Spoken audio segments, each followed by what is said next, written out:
in for a treat today. Among a plethora of other incredible accomplishments, and one is the song you're listening to right now, and only hundreds he has written in his musical palette, the world-renowned author of Graded Readers, yes, it's a thing, writing Graded Readers has an expertise not many people can claim. Michael Lacey is here to talk about how he's reached the pinnacle of this particular writing style, my accolade, not his, and the connection he's had with children all over the world because of how his stories resonate with them. You'll see that this not-so-frequent success of Michael's is founded on his incredible investment to his craft, precisely because he doesn't take for granted the challenges involved in adapting and writing original stories for a very particular audience.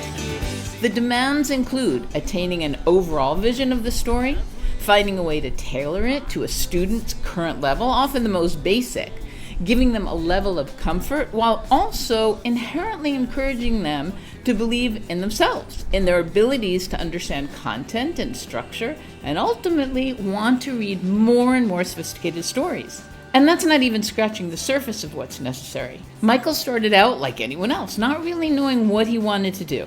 He fell into a teaching job, was lauded for his adaptability and energy in finding dynamic ways to give classes, and then was grabbed up by the publishing world from all sides to put his methods into print, to share his intuitive way of finding the core message of stories, and to reach the souls of his readers in person, online, and in books. Michael tells us about the insanely easy way he found his first job in Italy, and the hysterical challenge he had to face to use one particular word in his rewriting of a story about a religious pilgrimage. So can you guess which he might have been forbidden to use? That might have canceled the whole project right from the beginning had he not fought for leniency. You can find other fascinating conversations like this one at Doodles with Donna, and activities that you can use to introduce the original story Michael is just now publishing at scaffoldingmagic.com. Right now, plug both earphones in because you're not going to want to miss a word of Michael Lacey, professor, author, and all-around empathetic educator.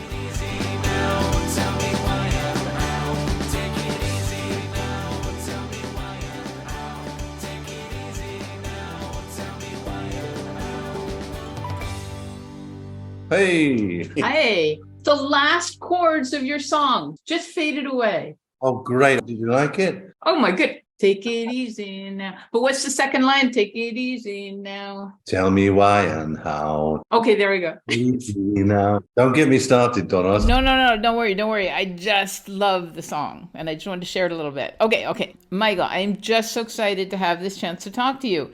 We're going to talk about you teaching in Italy. We're going to talk about your experiences publishing your lessons from university. And we're going to talk about your graded readers. And on top of all that, the song that's playing in the background that we're just talking about is an original song you wrote for the book that you're just publishing, right? I've included it in the introduction. I'm going to include it in the end. And maybe we'll hear a little bit of it in the middle. Well, why not? Anything goes. I mean, that'd be fun. I know. This song is included in your sequel to Egghead, right? Are there other elements included that'll help your readers to interact with it through different learning styles? No, the music is part of the package of the story, so it's all kind of combined. It's words, images, and sounds together. Really, I wanted to make it kind of a more sensory experience. The whole thing about with story, So basically, some of the readers will listen to the song afterwards. Some of them maybe even before. It'll be like an introduction to the story. It depends what the teacher wants to use the story as well, I suppose. But I wanted to combine all the things I love doing and put them all together in one package. That's really, That song that you just played is most of the words in the song are in the story, so they can have a bit of fun as well, the students trying to find, what character says, take it easy now, tell me why and how, and, I've got something to tell you, that kind of thing. So. And Michael, just to orient the listeners just a teeny bit, because we started smack in the middle. We're talking about Graded Readers, and the sequel to the Graded Reader, you're best known for, Egghead. Okay. Graded readers being, Yeah, if I yeah, might just give a yeah. 3.5 second summary of a whole writing form, they're simplified books written at various levels of difficulty for second language or third language or fourth language learners that are adapted from either classics or original stories. And you do both, right? And what you're doing is talking about the additional materials you've created for the sequel. So what have you done differently in the sequel from the original story? The thing I tried to do with the sequel is to make it into a completely authentic reading experience, so that there are no interruptions that will remind them that maybe they're doing something like a classroom activity or anything like that. There are no exercises that interrupt the chapters, so it can flow from the first chapter to the last chapter. I wanted to take away that and maybe put somewhere else kind of exercises and activities and things like that where a teacher can dip into, or the students can, if they want to, or if they just want to read it, they just want to have that, then that's fine too. So there aren't any interruptions in that respect. There are pictures and images, and there is music, and that's it. That's it. That's a lot. That's a lot. Okay, so now that we've started in the middle, let's go back to the beginning just a minute to give our listeners a bit of context on how you became such a passionate educator, how you developed a really interactive methodology while teaching English at the university level, why you were solicited to write course books, and how all of this is such an inseparable part of how you approach the writing of graded readers, and so why yours are so particularly in demand. So where should we begin? I mean, my passion for teaching and all things related to teaching started really when I living in Britain and having this kind of seed of an idea in my head that I wanted to spend some time living in Italy, and thinking, how can I do this? What's the easiest way to do this so I can earn money and stay in Italy for a year or two? And the thing that really seemed the most logical thing to do was to sort of get some training, to do some teaching so I could earn some money while I was in Italy. Little did I know that I would love the whole thing so much, teaching, that became my whole career, my life, in terms of work. And little did I know that I would love living in Italy so much, because I've been here now for 30 odd years, in Italy. So, but it started really from this desire to sort of spend some time in Italy, I think, and then so I started teaching and enjoying the whole thing. And then I was asked to sort of write a course book. And that was a totally new kind of adventure for me, and a steep learning curve. And I was guided by lots of good people who helped me along the way. But really, then after doing that, I was asked to adapt a classic story. And that's what I love doing most, adapting a classic story. I think it was Anne of Green Gables I was asked to adapt at A1 level. And I really loved it so much. I remember thinking, I just hope that the people, when I send it off to the publisher, that they like it so that I can write another one. But more than that happened, because I got an email back some months later after finishing it saying that I was in the final for this language literature learner award for Anne of Green Gables. And my first thought when I heard this was, wow, I've never been in the final for anything in my life. And two, this means I can write other things. This was like the most important thing for me, it was a kind of validation in a way. I can do this, and I can do something that I love doing. And that's how it all started, really. I kind of bumped into things, but found myself in a happy place with it all. And that's how it all began, really. And your first job in Italy was also your first job teaching English, right? I mean, we could say that it was serendipitous or destiny, whichever. It's an amazing story. And it also shows everyone what can happen if we just dare to take the first step to make our dreams come true, right? And you literally took the first step toward your dream, got it, and then kept walking towards others. So can you tell us what happened?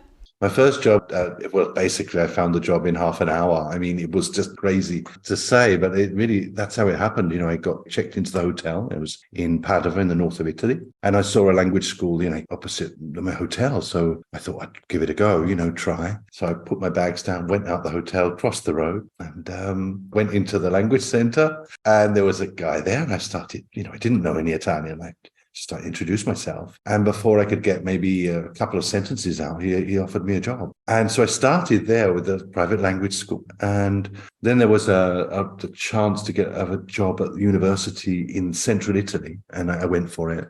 And you got that one. And I got that job. So I started teaching at university.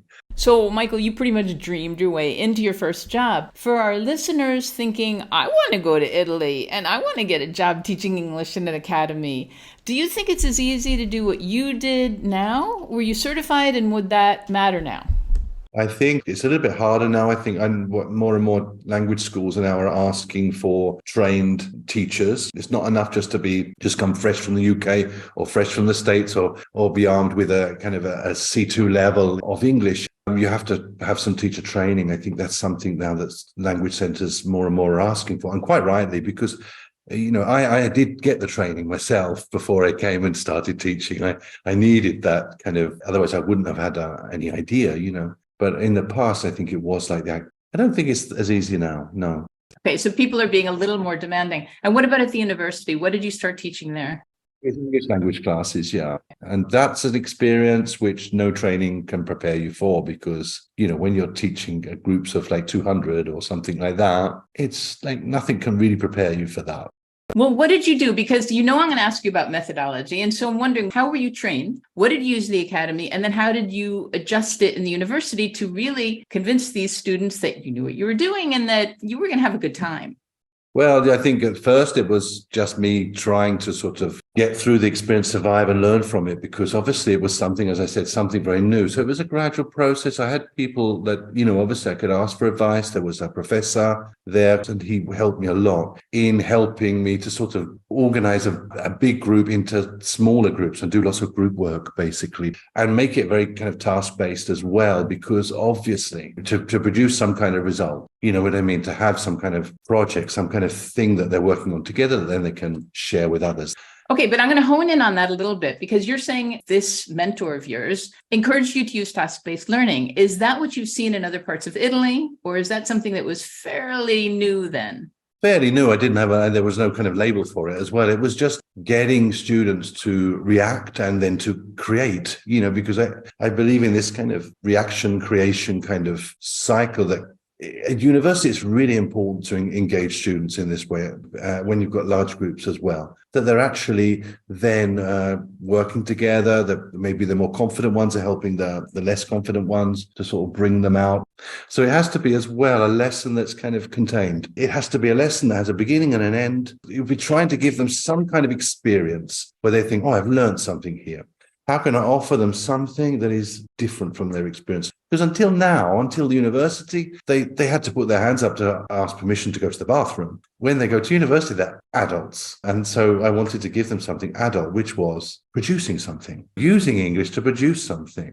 So can you tell us the structure, basically, because you said it's an all-contained lesson. So you started with what I might call scaffolding. Give us the 3 or 4 steps that you included in every lesson. Well, for me, when I look at most course books, one of the things I always want to look for in a course book, if I'm going to use a course book, is a strong lead-in.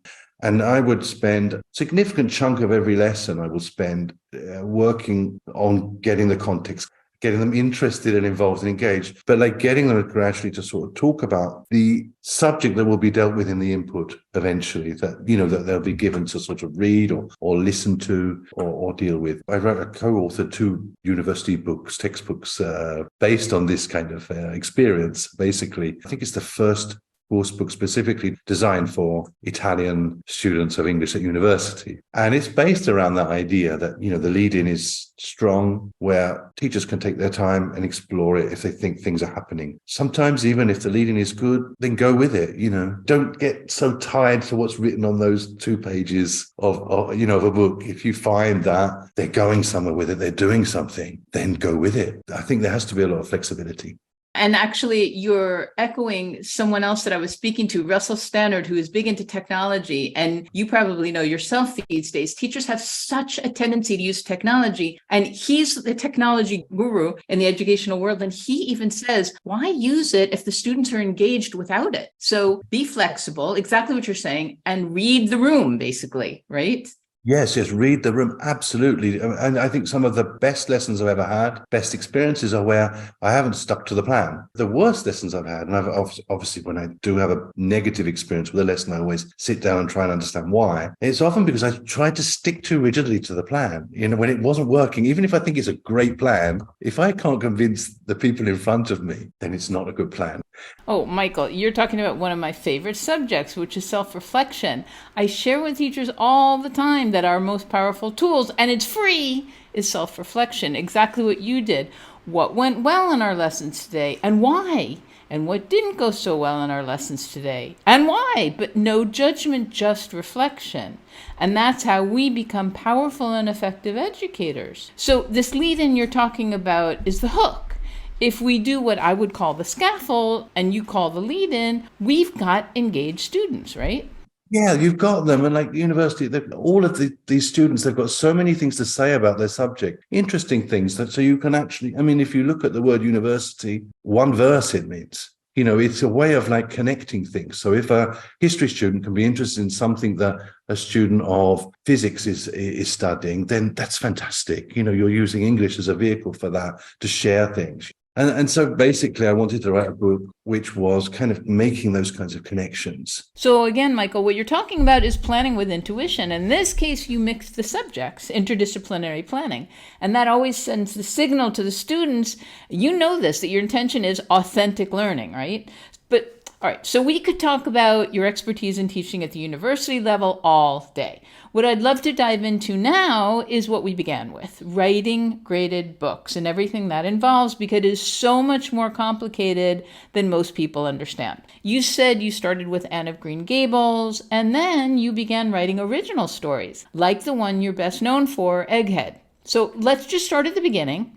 I'd love you to explain to us the difference between a graded book and what's known as an authentic book, because you actually don't agree that there's a difference, do you? Well, no, I think, what I try to do is one of the things I must do when I write a story. I must make it a story. It must be a story. So I think it's authentic in that sense, the experience of reading. It must be authentic even if it's graded.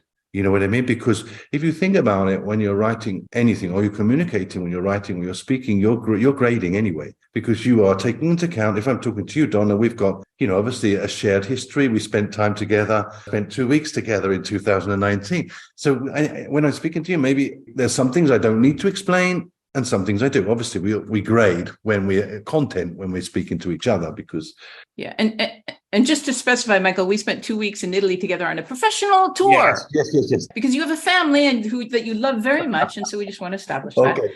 And it was an incredible 2 weeks. Yeah. Okay, yeah. But let's just establish also the fact that after Anne of Green Gables was an original work in the sense that you took the key pieces of the story and still made it fit.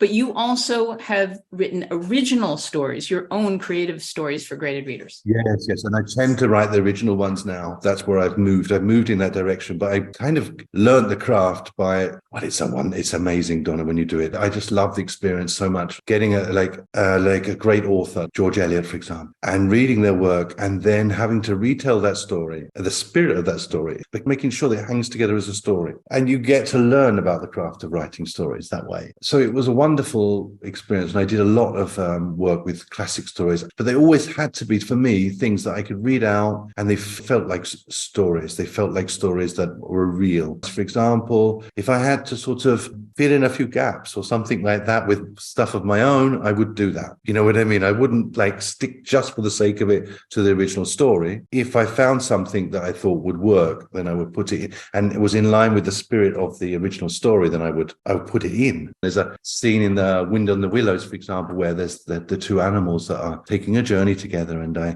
thought this idea of them going nowhere would appeal to children. So the mole says to the rat, "Where are we going?" And rat says, "We're going nowhere." And mole says, "Going nowhere? I've never been nowhere before. I'd love to go nowhere."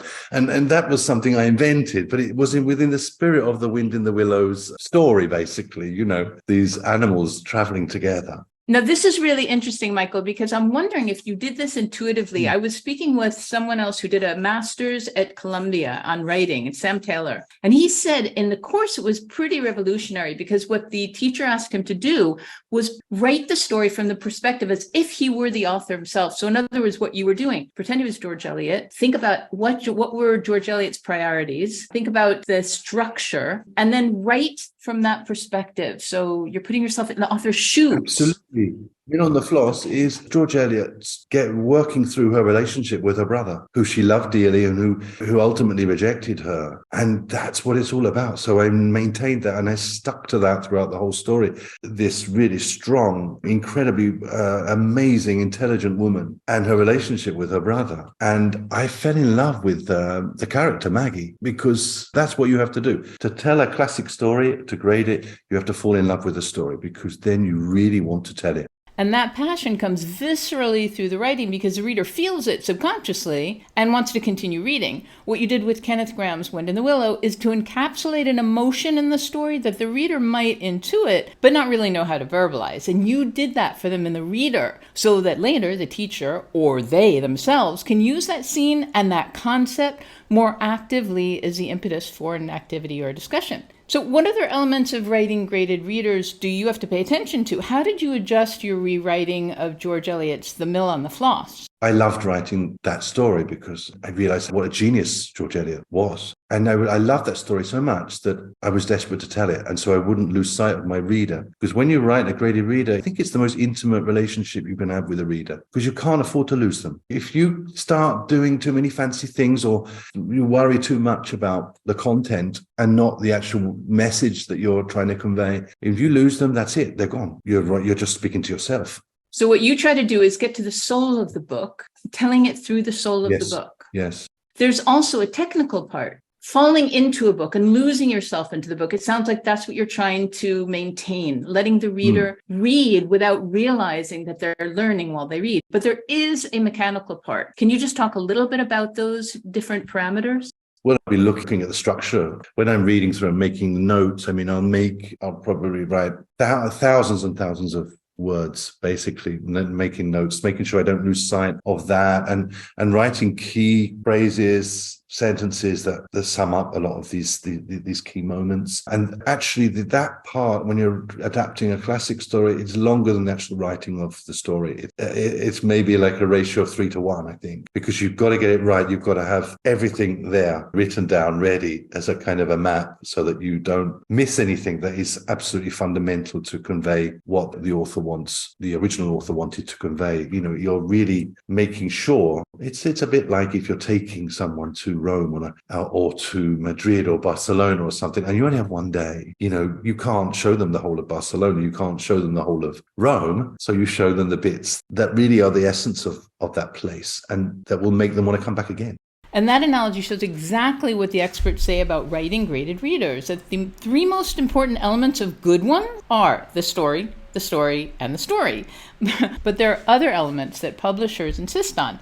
Grammatical forms, for instance, teachers might know these as tenses. The grammatical lexis, or phrasal verbs established for a particular level. And glossaries for words that aren't included in the specific vocabulary that's appropriate for whatever level you're targeting. So what are your experiences in this realm of adapting and writing graded readers, Michael? Oh, yes, words. Yes. You have to, absolutely. You've got a list of vocabulary that you have to stick to. And that is an amazing challenge, because I wrote an A1 version of the Canterbury Tales. Now, that my friends nearly fell off the chair. Some of them, they said, Michael, you are crazy. How can you possibly? But, I fell in love with it. I went through the same process. I knew what the language that I had to use. And I remember a conversation with an editor once, with the editor. And I said, I need God for the story, because God it's a pilgrimage, And he said to me, well, God is an A2 word, so you can't use the word God, because it was an A1 story. I said, so if anybody had overheard me at this point,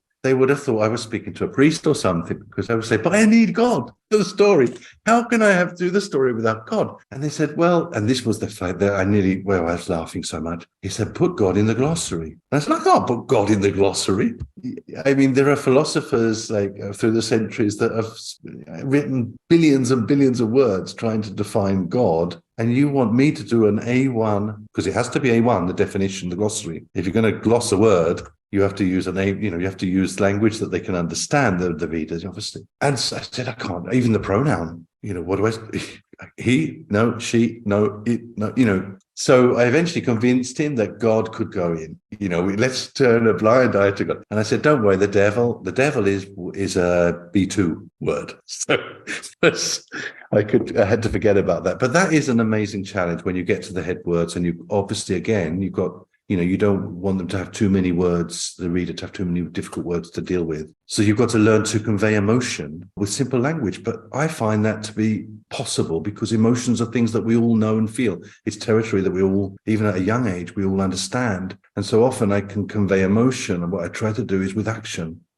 Simple actions often show, like if you've got like a character, he's looking at a picture of his mother and he looks at the picture for 1 minute and that conveys love. And I put the picture by a flower on the table, beauty. It's... The original book could have had chapters on how much he loved his mother, yes. But you have to do it in 2 or 3 sentences, basically. Yes, and I can use actions that are simple, that are universally understood to signify, to mean something that conveys that emotion, and the reader will fill in the gap, which is what stories are all about. It's about, filling in the gap, like putting themselves inside the story.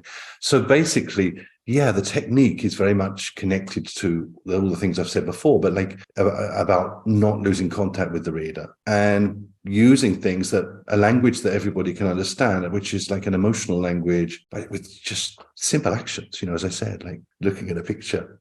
All right. So, Michael, these stories that you've rewritten for these graded readers are pale in comparison to the original story that you were best known for all over the world. Let's talk about that, because you've just written a sequel to that book. So I want to make sure we have enough time for you to talk about Egghead, please. Thank you, Donna. Yeah. I mean, it's with Egghead, it's like when I wrote that, I had no idea that it would be so popular around the world.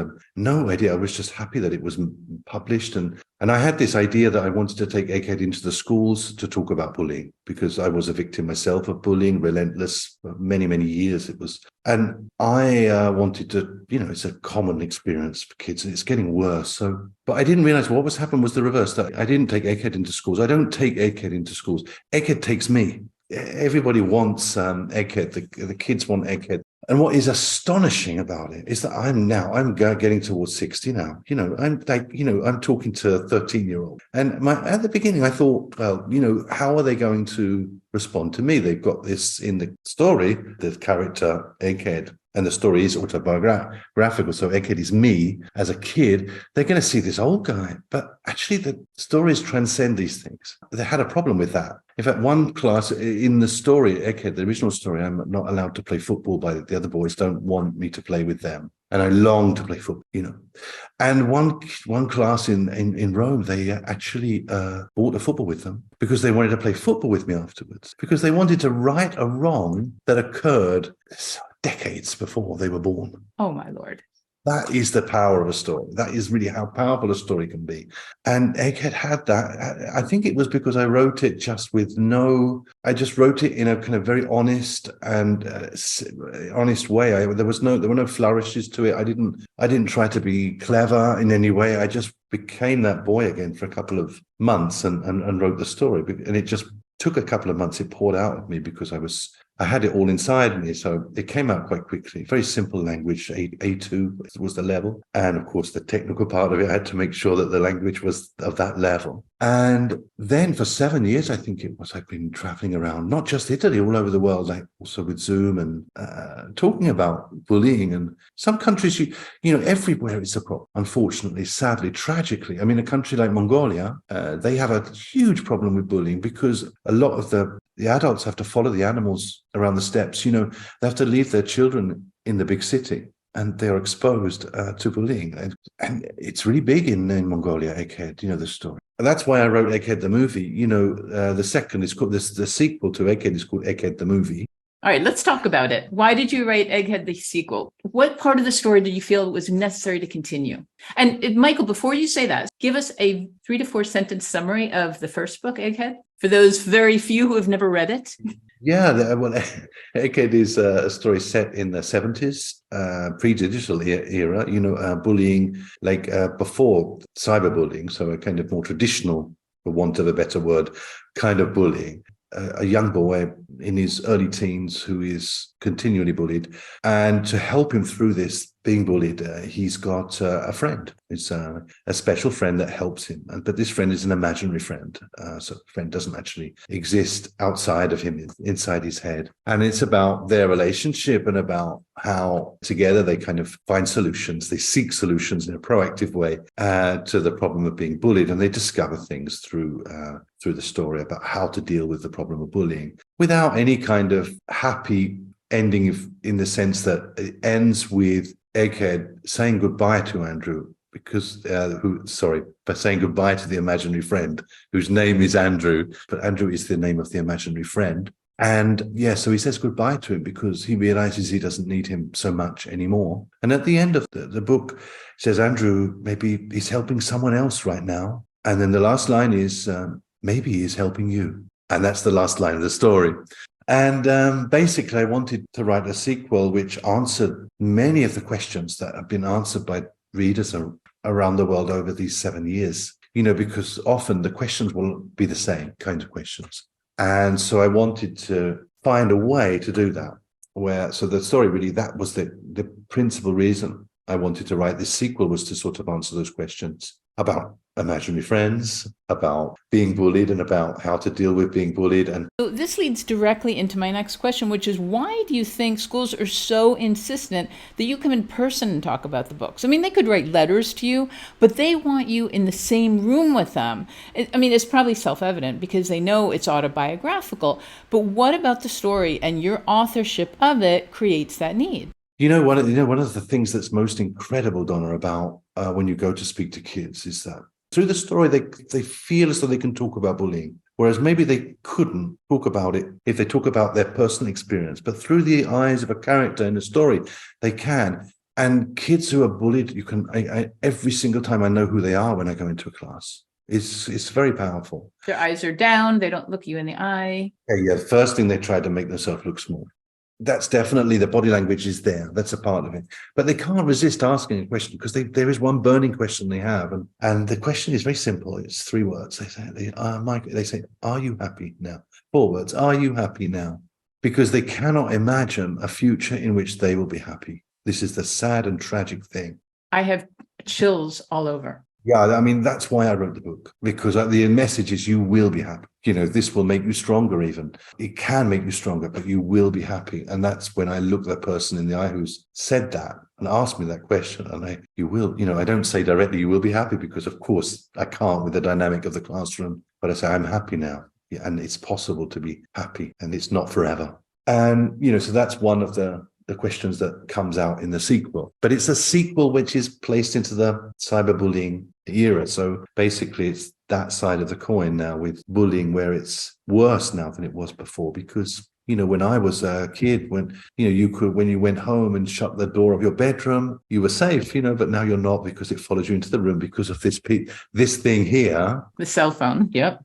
The mobile phone follows you. Obviously, it follows them into the room and to their bedroom. And if I might interject really quickly, Michael, that's what your books do. They bridge this phenomenon of bullying entering the digital environment, which unfortunately, as traumatic as bullying was before, the transference of it appearing online means that its effects are unprecedented and not why you might suspect. I mean, having phones means that you're literally carrying around your own torment. But on the other hand, what you experienced, Michael, when you were in school, psychologists say in some ways was even worse, because your bullies confronted you and they saw your reaction to what they were deliberately doing to you.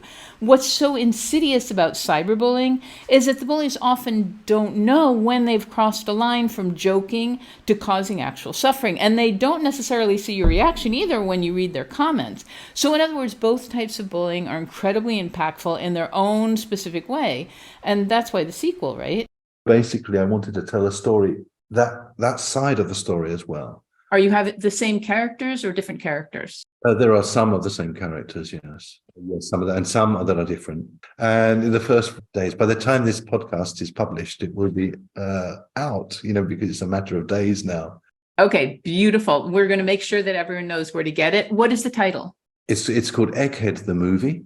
Egghead the Movie. Yeah, the title itself is a bit of a mystery, but obviously when you read the story, you understand why it's called Egghead the Movie. It's not a movie. Obviously, it's a book, but and that's why I've kept it a secret very much until now. I haven't talked about it too much. And there is music. There's music and other elements to the book. And you honored me by sending me the music that I already started singing. We're going to begin and end this episode so people get a little sip of this divine musical composition. Thank you. So, Michael, talking to you about all of this literature, your experiences, one needs to have a glass of hot cognac and swirl it around in a glass while you sit in front of a fire and just listen to you. We only have an hour together. So what I want to know is, what would you love for your readers to get out of your books and get out of your experiences? I would like, there are different layers to it. Yeah, one would be obviously to get them to carry on reading, to enjoy the experience so much that they look for other stories. Ultimately, as a teacher, that's my teacher hat on, is to get them to carry on reading. And that's a joy when that happens, and to give them the belief that they can actually read a story in a language that is not their native language, And then, obviously, with Egghead and Egghead the Movie, I would like them, kids who are being bullied, to get the message that they're not alone, because that is already an important thing. To get the message that they have to share. To get a way out of this of the problem, share with the people that love you, that share the problem, and also maybe to start thinking about strategies. So people can use the book as a resource to work out these problems with a teacher or with another adult, so that they can find solutions.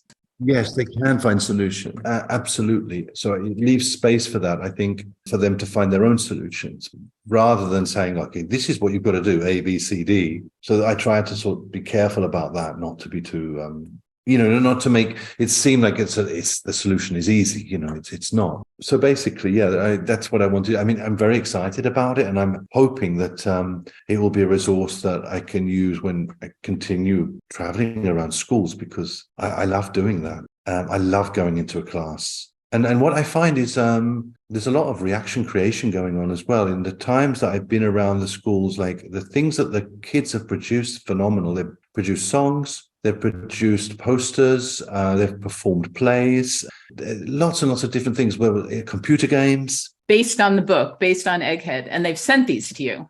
Yeah, they've sent them to me. They've performed for me these different things, and it's a real joy to watch. They put everything into it, and sometimes as well, I get a real buzz from it when they write their own stories. To be honest, some of those things that I've seen are just beautiful. You just put down the red pen, you forget about being a teacher. You read it and you think it's amazing. What they have produced. It ceases to become something in the classroom. They're sharing things that are really important to them. Well, what it sounds like is that this story you've written resonates cross-culturally. It doesn't just have to do with a little white boy in the United Kingdom. It has to do with little people all over the world. I mean, there's some stories like that. Fiddler on the Roof, I was just watching a documentary. You think it's really particular to the Jews in Russia during the pogroms. And we have Japanese productions, huge productions all over Asia, as a matter of fact, because they say, this is our story. All over the world, they see the story itself, the essence for them. And what you've written with Egghead, and probably with Egghead, the sequel, it just resonates with their soul, and it helps them work something out, an angst that they have unfortunately experienced in their lives, and you're helping them purge it, which is magical, Michael. Thank you. I mean, what I try to do is leave enough gaps. I think that's the secret. That's the thing that helps it across cultures, is to not fill in too many of the gaps, so they can put themselves in it. Like a child in Mongolia can put themselves inside that story, because I haven't filled it all up with stuff so that they can't. This is about, as you said, a little boy in the 70s in England. I've never been to England. I don't know anything about this reality. It's more about emotions. It's navigating emotions. The whole story is about that, and so there aren't like things that can alienate a reader from 16,000 kilometers away or whatever. It's that's, I think, why it has become something that kids all over the world can relate to. And that's something I didn't really set out with that in mind. It's just, that's what happened kind of organically, really, when I was writing the story. I just wanted it to be honest, and about emotions, and be driven by emotion, really. Well, it sounds like you did it. We're going to make sure that the readers will find the original Egghead and the sequel. And then we're going to have you back so that you can tell us all the stories about how the children have reacted and have been able to use it as a resource to work out their own emotions. Thank you for inviting me. And it's been a really lovely chat. And I'd love to come back. Yeah. Good. We're going to catch up again after the book is out for a little bit. So thank you so much for your time, Michael. I really appreciate it. Thank you. Thank you so much. And good luck with the podcasts you're doing are wonderful. I've been following it a little bit and seeing what you're up to, and fantastic work. Really, Thank you so much. Thank you. Every day I can see your face in the rain.